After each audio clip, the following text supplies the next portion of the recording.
And welcome to Final Play Sports Wrap. I'm your host, Pete Lubar. Today I'm wearing my Vikings colors because I've been optimistic since 1961 and hoping that the Vikings advance tonight and make it to the Super Bowl, of which I've already talked to the missus, and she's agreed to go to New Orleans if Vikings make the Super Bowl. So we're rooting for the Vikings tonight. But I need to talk to you today about what's happened in the Big 12 in the last week. There's been a lot of good stuff, a lot of interesting stuff. We'll get to that in a minute. As I was sort of going through today's analysis and looking at the scores and remembering the games I saw this weekend, I realized there's a lot of cats and bears in the Big 12. You've got two Wildcats, and you got two Cougars, which are also wild.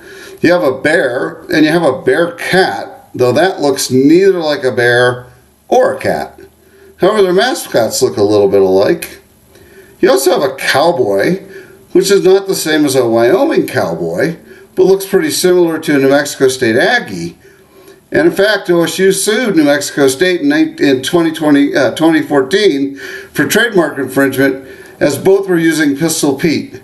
And although New Mexico's Pistol Pete looks more like Freddie Mercury, they settled, and New Mexico State has agreed to pay $10 a year in perpetuity for the trademark infringement.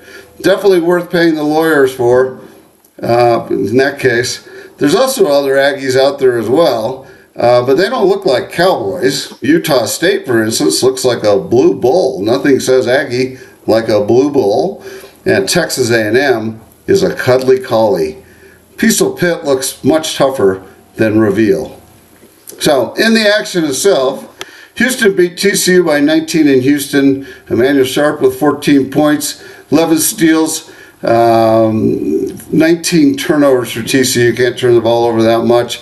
Houston destroyed K-State by 30, 87-57 later in the week on Saturday to move to 4-0. Houston won the rebounding battle 44-20 and gets 16 offensive boards to 2 for the Wildcats. So they absolutely dominated the Wildcats to move to 4-0 in conference. Horned Frogs turned around and won on Saturday. A hard-fought victory over BYU. It was a really interesting game. BYU's Richie Sanders had 26 points, and BYU had a 3-point halftime lead. But despite out-rebounding TCU by 10, and they had 10 more turnovers.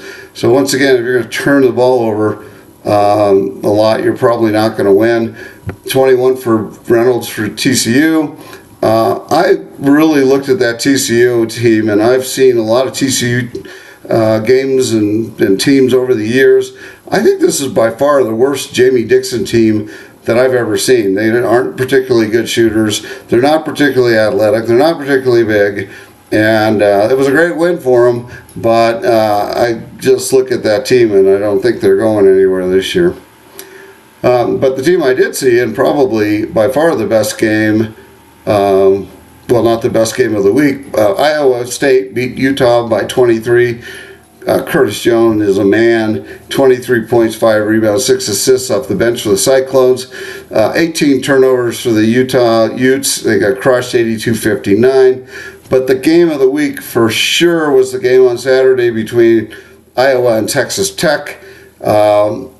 It was a really good game, hard-fought victory for Iowa State over Texas Tech. Texas Tech looked really good. Iowa State struggled a bit for most of the game, but managed to get it to overtime. And, Curtis Jones took over in the second half in overtime for Iowa State, and he finished with 26 points. Joshua Jefferson put in a layup with 1 second left to tie the game, and then hit a crucial free throw with about 4 seconds left for ISU to seal the victory. And Texas Tech now falls to 2-2. Arizona continued to be undefeated and defeated West Virginia and Morgantown. A really good win for Arizona to sort of move back into that bubble status on the NCAA Lenardi line, if that's a real thing. 19-point margin for victory. KJ Lewis had 21 off the bench for Arizona. Mountaineers just shot poorly. They shot 36% from the field, but just 8 of 29 from three-point range. You're going to have nights like that if you don't go inside.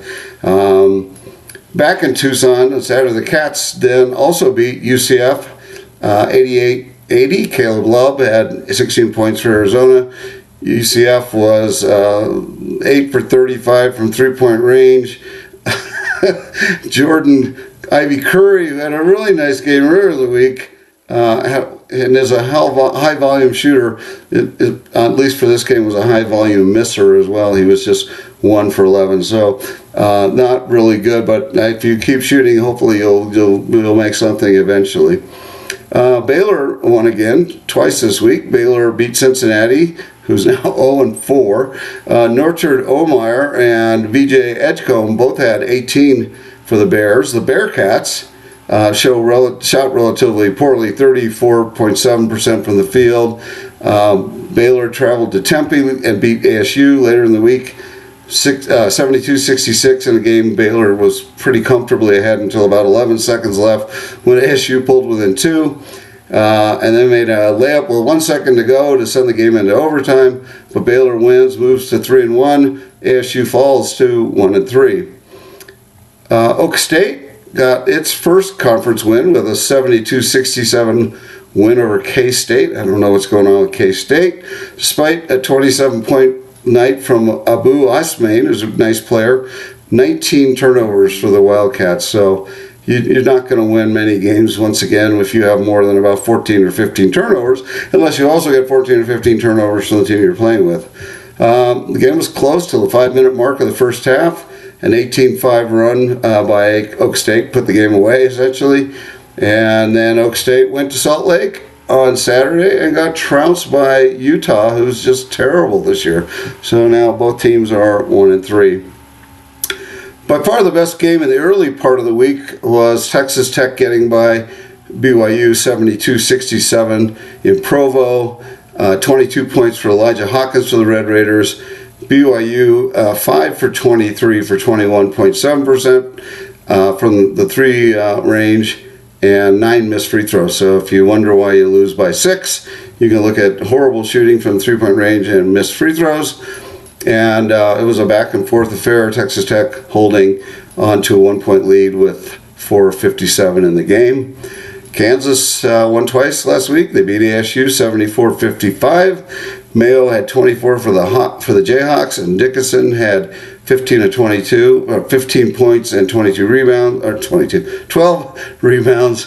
ASU was crushed on the board by 10 and also had 18 turnovers. So the turnovers were sort of a theme. And then Kansas beat Cincinnati 54-40.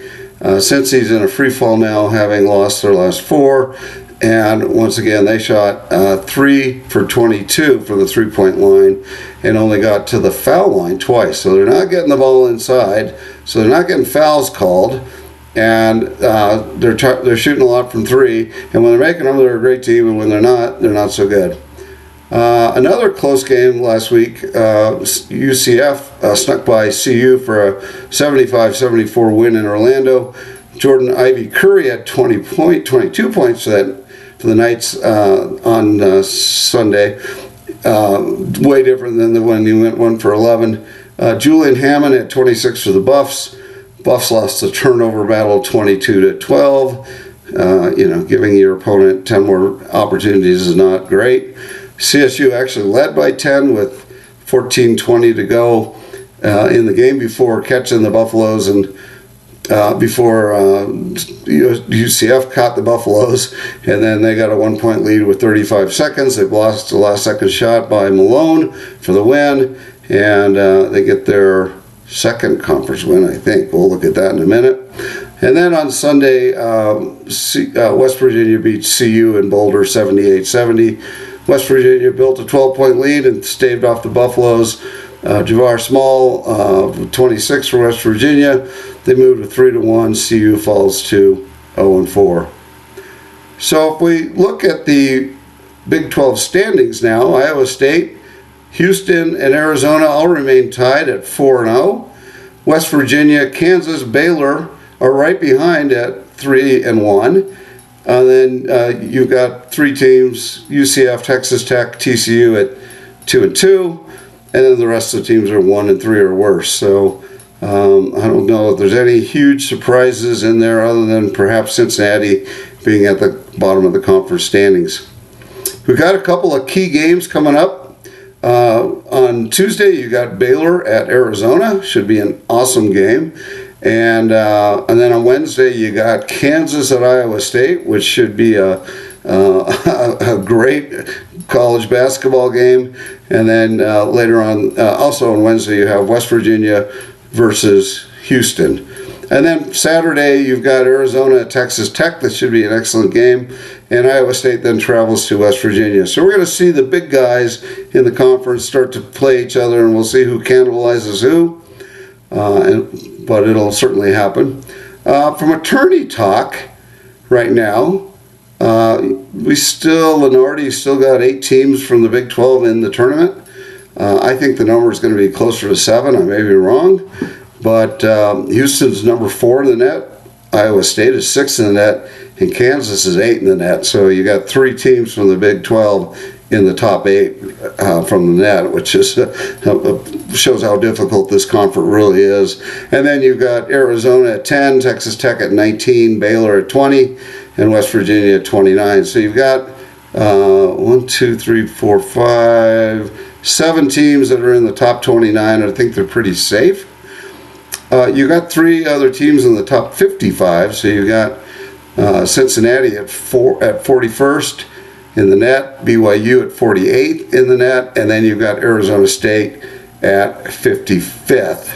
So my worry about that is when you get to tournament time and the selection committee has to decide, they've got to decide which teams going and which teams aren't. And there's always a team from the Mountain West or ACC or the Atlantic or AAC, American Conference, that comes in with a better than expected record or steals a tournament bid. And so I'm going to do a little comparison like they do on ESPN. Number one, we're going to show 3 teams and look at their records. The first team is blind resume here. Overall record 10-5. From a quad 1 wins, they have 0. They're 0 for 4. Quad 2, they're 1-1. Quad 3, they're 2-0. And quad 4, they're 7-0. If you look at the next team, their record is also 10-5. Their quad 1 wins are 0-4. Quad 2 is 2-1. Quad 3 is 2-0. And quad 4 is 6-0. So, excuse me, a couple of teams that have feasted on quad 4 competition, haven't won a quad 1 game, and are basically even in quad 2 games. The last team has an overall record of 14-3. They've got a quad 1 record of 1-1. They've got a record against quad 2 teams of 5-1. They've got they're 2-1 against quad 3, and they've got they're 4-0 against quad 4. So they have 1 loss against a quad 3 team, but they have 5 wins against quad 2 and 1 win against quad 1. Which team would you pick? If it was me, and I'm going to reveal them here, I would pick New Mexico, which is got a BPI at 58. The other 2 teams, one is BYU, and the other is Cincinnati. And Cincinnati's at a 41, and BYU's at 48. And so if I was a tournament member, I would look at New Mexico right now and say New Mexico arguably has a much better chance to be in the NCAA and be competitive than either BYU or Cincinnati. So that's my wrap up for the week. I will see you again next week. I hope you enjoyed the show. As always, if you like the content, please subscribe to my YouTube page. It helps me with my efforts to grow my business. And if not, that's okay. Please tune in, and if you want to make any comments, sure love to hear them. If you want to reach me, as always, my information follows this video. Thanks so much, everyone, and have a great